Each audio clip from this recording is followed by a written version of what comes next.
नमस्कार, मैं बराज और आप देख रहे हैं वीके न्यूज। वक्त हो चला है दिन की 10 बड़ी खबरों का। केंद्र के 3 कृषि कानून के खिलाफ सरकार के बातचीत के प्रस्ताव को किसान संगठनों ने स्वीकार कर लिया है और साथ ही इसके लिए 29 दिसंबर की सुबह 11 बजे का समय प्रस्तावित किया है। अब माना जा रहा है कि केंद्र सरकार सोमवार तक किसान संगठनों को बातचीत के प्रस्ताव पर स्वीकृति भेजेगी।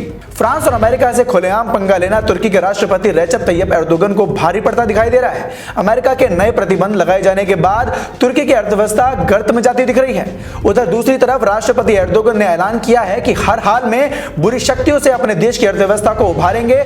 झारखंड के गुमला जिले में पुलिस ने 5 नक्सलियों को गिरफ्तार किया, साथ ही उनके पास से भारी मात्रा में हथियार जब्त किए गए हैं। पिछले दिनों राष्ट्रवादी कांग्रेस पार्टी एनसीपी में शामिल हुए भारतीय जनता पार्टी के पूर्व नेता एकनाथ खड़से को पूना लैंड डील मामले में प्रवर्तन निदेशालय की ओर से समन जारी किया गया है और उनसे 30 दिसंबर को पेश होने के लिए कहा गया है। कृषि कानून के विरोध में किसान और विपक्षी दलों की ओर से हो रहे हमलों तथा प्रदर्शन के बीच एनडीए के सहयोगी दल के बागी तेवर नजर आ रहे हैं। एक और जहां भारतीय जनता पार्टी किसानों को समझाने में जुटी है, तो वहीं दूसरी तरफ राष्ट्रीय लोकतांत्रिक पार्टी आरएलपी ने नेता हनुमान बेनीवाल ने किसान आंदोलन के बीच कहा है कि शिवसेना और अकाली दल पहले ही एनडीए का साथ छोड़ चुकी है और अब वो भी एनडीए का साथ छोड़ने का मन बना रहे हैं। कोरोना काल के बीच सीबीएसई के लाखों छात्रों के लिए एक बड़ी खबर सामने आ रही है। लंबे समय से बोर्ड की परीक्षा की तारीख को लेकर चल रहा संशय अब 31 दिसंबर को खत्म होने वाला है, क्योंकि शिक्षा मंत्री रमेश पोखरियाल निशंक ने ट्वीट कर बताया है कि 31 दिसंबर को वो ऐलान करेंगे कि सीबीएसई बोर्ड की परीक्षा कब होगी। आंध्र प्रदेश में कोरोना वैक्सीन के लिए ड्राई रन की तैयारी जोरों पर जारी है।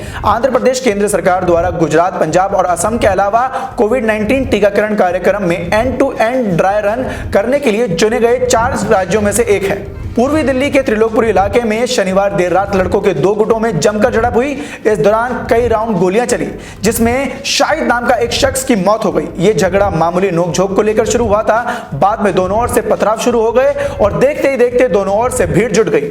कुछ ही मिनटों बाद मौके पर दनादन गोलियां चलने लगी। बवाल के दौरान आधा दर्जन से अधिक लोग गंभीर रूप से घायल हो गए। साथ ही एक 8 साल का बच्चा गंभीर रूप से घायल होने की खबर भी सामने आ रही है।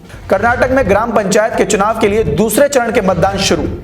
दुनिया भर में एक तरफ जहां कोरोना वायरस से बचाव के लिए वैक्सीनेशन शुरू हो गया, वहीं दूसरी तरफ यूरोपीय देश में कोरोना का नया स्ट्रेन सामने आने के बाद विशेषज्ञ दूसरी लहर की आशंका भी जता रहे हैं। कोरोना का नया स्ट्रेन फैलने के बाद जापान में 28 दिसंबर से विदेशी नागरिकों की एंट्री पर बैन लगा दी गई है।